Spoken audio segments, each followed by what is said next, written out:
Guys, welcome to the channel once again. Green Goat Farms. Hope you've had a wonderful day. And today's video I'm going to be speaking about just again same topic we speak about all the time in sheep farming. You know, the little 1, 2s and 3s that you need, the do's and don'ts before you start a sheep farming in Africa, or in Ghana to be precise. So I hope you enjoy the video. Any questions, drop it in the comment section, or you can always send me a message on my WhatsApp. Any suggestions, you can drop it in the comment again. So hope you enjoy the video, and thanks again for tuning in to the channel.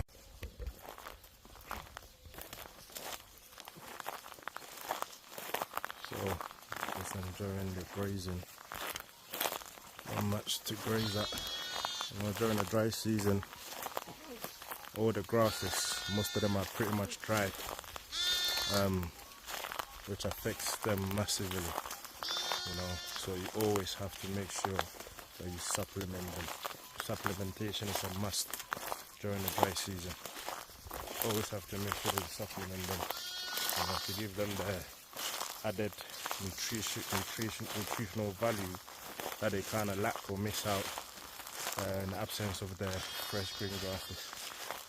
You know, you can give them cassava peels, you can give them some grains, corn, soya, you know, wheat. There's lots of other types of grains that can help supplement their feed, keep them in good shape till the rainy season comes, where in that time there's abundance of fresh crops, grasses that you can give them, you know.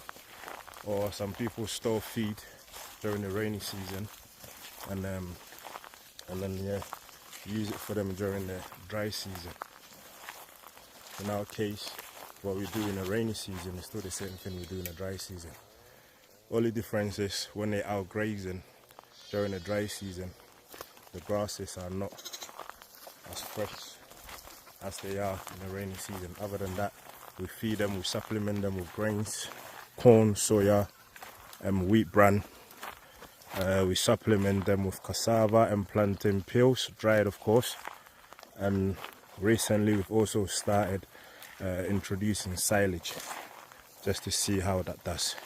You know, as long as we can produce the feed to help cut down cost, we're gonna experiment with every opportunity that we get, you know, and see what works for us in the long term. Because farming, 80-70% is about feeding. The cost is about 70 to 80% is about feed, you know, and that's the main part, is feeding. And again, feeding too determines the outcomes of the animal or the outcome of your investment. So we always have to make sure that we get the feed right, and in the same time save money. So that's what we're planning on doing. It's just a little advice that I wanted to just share out. You know, just watching them, enjoying them graze. You know, we've got some additional ones in there as well, some balami in there. We've got some Sudanese fat-tailed sheep in there. Again, it's all about improving the genetics of the breed, you know. And one of the reasons why I'm so fascinated about the Sudanese breed is their feed conversion rate.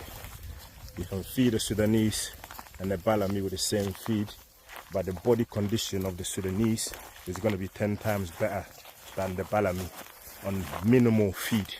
Balami needs very high nutritional feed to keep them in tip-top condition, whereas the Sudanese, everything you give them, they basically will eat it, and they'll make the best out of whatever you give them to put them in good shape, you know, good condition. And they're very meaty animals, very heavy, a little bit slow growth rate compared to the balami, but in the end term they're very meaty, you know, very heavy animals. And again, I love their feed conversion, you know, just essential, you know, because you want your animals to always look good and always look in the best shape. So we've got some Sudanese in there as well. And like I told you before, we've got some balamis in there as well. It's all about improving the genetics, improving the size of our animals, which we have been slowly and gradually doing. So hopefully by the end of this year, there's going to be, again, better improvement, you know, with the Bellamy crosses, the Sudanese crosses, with the local West African dwarfs, and then the Sudanese crosses, the Bellamys. Just so many different things that we're going to try out, see what's best and what works out for us in our environment, in our region, and then we're going to stick with that moving forward and see where that leads us to. So thanks once again for taking your time out to watch this video. If you want to start farming, the time is now. Don't wait for anyone, you know. Don't get scared. If you take risk, you lose, you learn from it. You know, you only lose if you quit. Just don't quit, learn from it, keep moving forward, and you're going to recoup your losses in the future, you know. So no point in waiting. You're going to end up missing the boat. So jump in it, you know. Do what needs to be done. Make sure you've planned, make sure you've done your research, make sure about the land, you know, about the feed, all of that before acquiring your animals. But yeah, do that now. Don't wait, because time waits for no man. And get the breeds from the right reputable breeders. Don't go buy them from the market.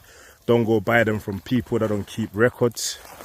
Don't go buy them from people that sort of left them wandering, you know, around the streets and being crossed by any ram. They don't know who the father to their baby you're buying is.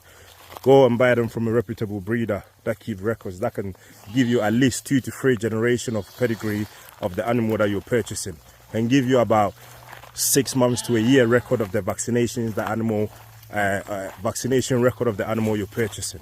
You know, can give you the history, can give you what it feeds on better and what it doesn't do well on.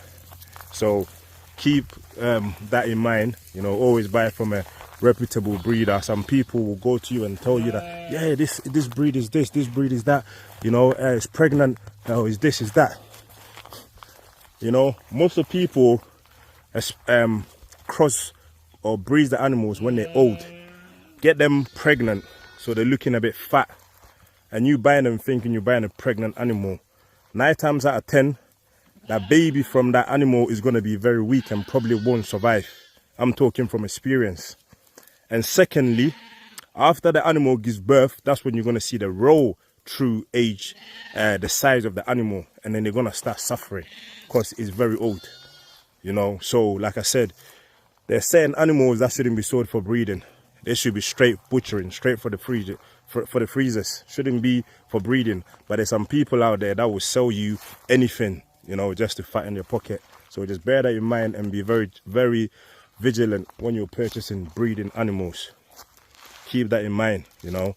Don't just go buy pregnant animal because you think that, oh, it's pregnant, it's going to give birth for me quickly and blah blah blah. No, don't try to take the shortcut, because in the long term you end up paying more, and you might even lose the animals.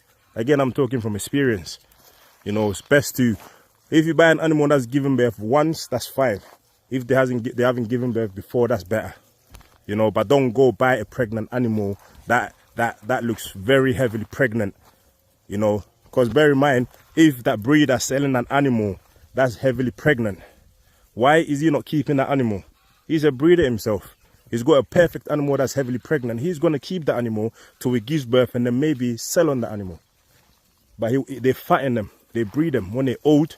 They can't sell them when they're very old. So they make sure they get them pregnant and add a bit of value. So you think that you're buying a pregnant animal. By the time you buy the animal and the baby dies, you might end up losing the animal yourself. So again, bear that in mind.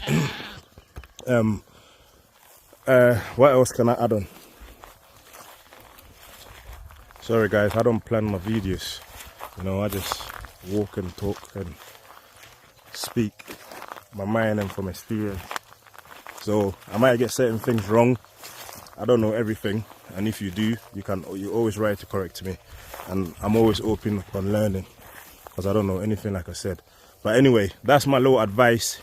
You know, if you want to get into sheep farming, make sure you got your feed right. You know, your feed 100%, get that right before you even think about starting. get the land, do your research, whether the area you're allowed to raise sheep or you're not before buying them, you know, and then find the right management, you know, educate them, make sure they know their stuff, make sure they know about sick, about the animals, the symptoms of sick animals, they know about diseases, they know about vaccinations, they can read and write. Any vaccination that's done, record can be kept. So make sure you do that before venturing into sheep farming. So that's my little advice. I hope this helped, you know, and I hope it helps you in your future, whoever it may help. Even if it's one person, I'll be glad that it does, you know. But like I always say, each one teach one. We all learn from each other. So have a wonderful day, and I hope you enjoy the rest of the video. Make sure that, again, you got a reputable vet that knows what he's doing. Not this vet that a lot of people will be like, yeah, I'm a vet, I'm trained, I'm this, I'm that, blah, blah, blah. And they don't know what they're doing. And if you're not careful, they're going to use your animals as an experiment. You know, they're going to end up using them to test out their experiment and their learning and development, basically using your farm as a guinea pig. And you don't want that because you're paying them. So make sure that you find the right vet. It might cost you a little bit more. Don't cut corners. Make sure that you find the right vet. Depending on the area that you're in, you can always contact me. You know, I can give you my vet's number free of charge. You can give him a call. He can help you out, or he might know someone somewhere that might help you out. So make sure that you always got a right vet at your farm. You know, that on speed dial, anytime it's needed, you can get him.